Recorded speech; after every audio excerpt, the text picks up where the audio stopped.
É você vasculhar em que ponto da sua história você sentiu esse determinado sentimento, essa explosão de falta de significado, você chegar até esse momento e você recontar a sua história, reorientada por um profissional, por um psicoterapeuta. Isso não é ter amnésia, isso não é uma mágica, isso não é uma varinha de condão, pode pirlim-pim-pim. Isso é simplesmente uma maneira de você passar a sua história limpo e perceber que é possível você ser feliz para além da rejeição. Ou seja, de que agora, como uma pessoa adulta, repleta de capacidades, habilidades e ferramentas adultas, dotada de competências adultas, repleta de repertórios, né? Onde você tem mais experiências, onde você consegue lidar com pessoas novas, onde você tem mais poder e domínio sobre a sua própria existência, onde você tem capacidade maior de fazer suas escolhas, você não está refém daquelas pessoas que antes diziam para você o que valia ou não valia a pena de ser feito. E por que isso é importante? Porque quando a gente está num relacionamento onde a gente se sente rejeitado, automaticamente a gente sufoca, asfixia muito a pessoa em busca de validação. E isso é extremamente desgastante em qualquer tipo de relação, porque a pessoa se sente na obrigação de ficar te carimbando. É como se ela precisasse o tempo inteiro carimbar o seu passaporte, reiterar para você a sua posição de importante, a sua posição de adulto, a sua posição de merecedora do afeto dela, a sua condição de uma pessoa com a qual ela está tendo realmente uma relação adulta e igualitária. Por quê? Porque esse pedido de carimbo nesse passaporte do afeto adulto é um pedido infantil. Então, se a gente estiver tratando, se a gente estiver se relacionando com indivíduos mais maduros emocionalmente, as pessoas por si só, elas não têm paciência para lidar com esse tipo de demanda. Porque um indivíduo adulto, um sujeito mais amadurecido emocionalmente, ele tende a achar que ele se relaciona com outra pessoa também amadurecida emocionalmente. Então, para ele é muito desgastante, é muito desagradável, é muito broxante ter que validar uma pessoa o tempo inteiro para dizer a ela o quanto ela é importante. Porque a importância na visão de uma pessoa saudável, adulta e amadurecida já está na escolha de estar com alguém. Esse sentimento de rejeição vindo da infância, ele tem razão de ser, na maioria dos casos, mas também existe muitas pessoas que se apegam a esses traumas infantis, e eu não estou dizendo que eles são desimportantes, nem que eles são menores, e nem que eles não são dotados de importância e que não mereçam atenção, inclusive porque o meu trabalho é justamente lidar com eles para destravar a vida das pessoas, descomplicá-los, para que a vida flua e consiga ter um significado maior.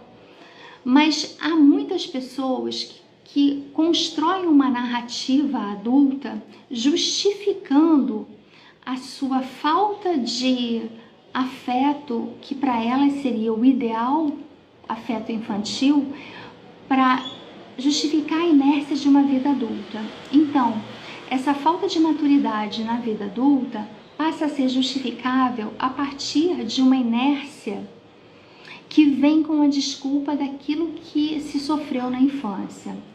Eu devo dizer com toda honestidade que a maioria das pessoas, 99,99999% das pessoas que procuram a psicanálise e as psicoterapias de modo geral, são pessoas que são machucadas por algum atravessamento do tempo, algum infortúnio, alguma dor, algum desespero, algum desajuste. E essas pessoas buscam rever a própria história para dar significado àquilo que machucou, para que essa história ela possa ter um outro tipo de significado na vida adulta, na vida atual. Porque senão a gente passa a ficar num corpo de adulto atuando sempre e para sempre como crianças feridas, coitadinhas, infelizes e que precisam ficar contando as próprias desgraças para conseguir justificar as próprias incapacidades de dar um passo adiante. Vocês estão compreendendo o que eu estou falando? É super importante que vocês percebam o quanto as nossas mazelas infantis, elas ficam ali o tempo inteiro esperando para serem reconduzidas na vida adulta. Mas não é pela reclamação por si só. A elaboração daquilo que nos aconteceu definitivamente não acontece pelo murmúrio, pela lamúria, pela desconexão na vida adulta. A conexão que a gente faz com a vida adulta depois de ter passado a limpo a vida infantil, ela se faz através da ação. Por isso é tão importante num processo de psicanálise e psicoterapia a gente sair da teoria e partir para a parte prática. Em alguma medida, a gente ter com quem contar para um experimento prático. O que na prática a gente pode fazer com as descobertas que a gente tem feito? E isso, mesmo quem não estiver em análise, por isso eu fiz questão de fazer esse esclarecimento aqui, porque me chegaram mais de 30 mensagens falando sobre esse assunto rejeição. Então me chamou bastante atenção isso, e eu não tive tempo, porque a minha prioridade, quem me acompanha aqui nos stories e no feed sabe que a minha prioridade é o atendimento no consultório, porque eu faço acompanhamento de pacientes cujo atendimento é fixo, em horário fixo. Então eu me dedico à rede social com amor e honestidade, mas na medida em que eu posso fazer isso, eu estava incomodada para vir aqui para falar sobre isso, porque o assunto rejeição me pareceu muito latente e me pareceu também bastante infantilizado, porque ao mesmo tempo que eu respondi mais de uma centena de perguntas na minha caixinha de perguntas do domingo, as pessoas ficavam o tempo inteiro me mandando mais mensagens dizendo: mas essa criança ainda dói dentro de mim, mas essa criança ainda vive em mim, mas essa criança ainda está machucada. Bom, se essa criança ainda está machucada, se essa criança ainda dói em você, se essa criança ainda tem esse poder desse discurso todo tão ferido, essa criança precisa ir para o divã. O que não dá para a gente passar a vida sendo é um adulto infantilizado, um adulto justificado na sua inércia por dores infantis. Porque a gente já tem CPF, a gente declara imposto de renda, somos pais, mães, somos empregados, empregadores, pagamos boleto. E uma das demandas da vida adulta não é só pagar as contas e ganhar o seu sustento, mas é também dar sustento às suas angústias. E quando a gente não consegue fazer isso de uma maneira sozinha, existe os psicoterapeutas, e as pessoas vão poder falar: mas a psicoterapia é algo elitizado, é algo que é para poucos. Depende. Assim como quando você vai fazer uma cirurgia, você escolhe um cirurgião, sei lá, pelo histórico que ele tem, pelo currículo dele, por onde ele estudou, por quantas cirurgias ele já fez, pelo número de anos que ele opera, e a cirurgia com ele tem um valor. Assim é o psicoterapeuta. Então, existem psicoterapeutas para todos os públicos e para todos os bolsos. É obviamente uma pessoa muito mais experiente, ela não tem cabimento ela ter a sua hora equiparada a uma pessoa que não tem experiência. Por quê? Porque não, porque ela teve um investimento muito maior na sua formação e continua tendo. E tem algo que eu aprecio muito e que eu acho que faz muita diferença, que é a experiência de vida, a vida vivida, a vida realmente vivenciada. Então, eu acredito que a pessoa, quando ela realmente está carente de ajuda, ela há de encontrar ajuda dentro dos moldes que sejam possíveis para ela. E os moldes que são possíveis são aqueles que são possíveis dentro daquele movimento e daquele momento. Não necessariamente precisa estar naquele movimento e naquele momento ad eterno, por muito tempo. Mas é melhor fazer algum movimento do que nenhum. É como no cirurgião. Ninguém vai entregar o seu corpo para alguém operar que não tem experiência. E a mente da gente, ela funciona da mesma maneira.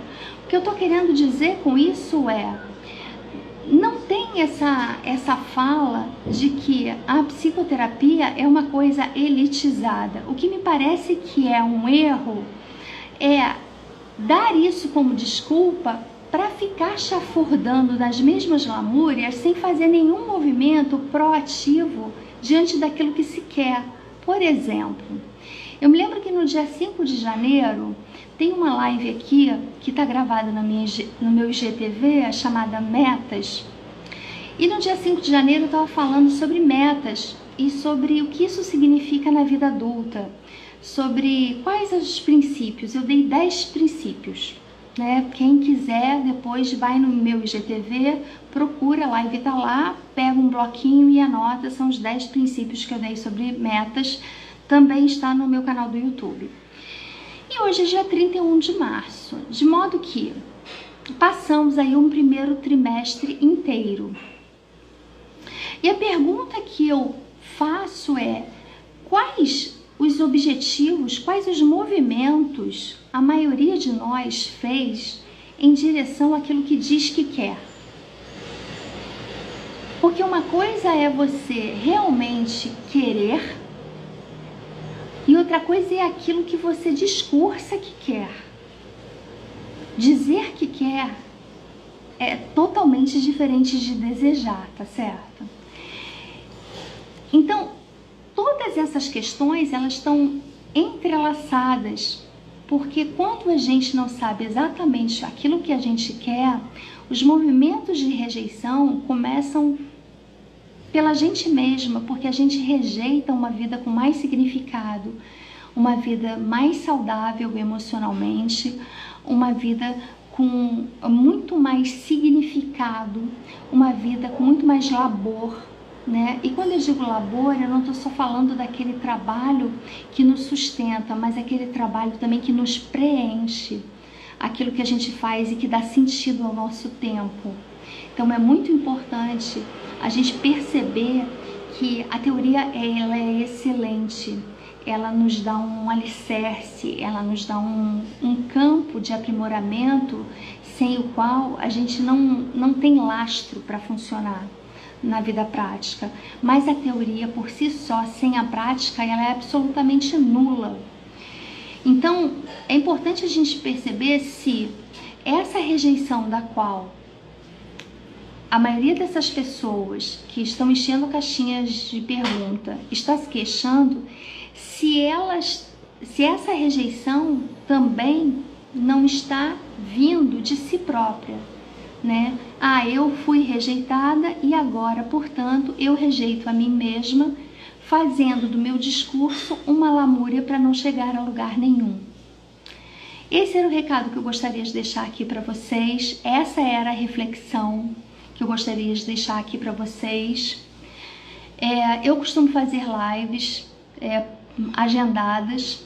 Quem quiser fazer parte e saber com antecedência, vai no meu site, se inscreva na lista de e-mails, é bem fácil, tá logo na capa do site, porque eu vou mandar todo o programa das lives, dia e hora, para as pessoas que estiverem inscritas.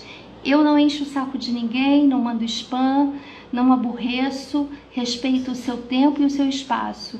Portanto, estar inscrito na minha lista de e-mail faz realmente bastante diferença. Queria deixar essa reflexão aqui para vocês. Vou ter o maior prazer em tirar as dúvidas nos comentários. Um beijo e até sempre.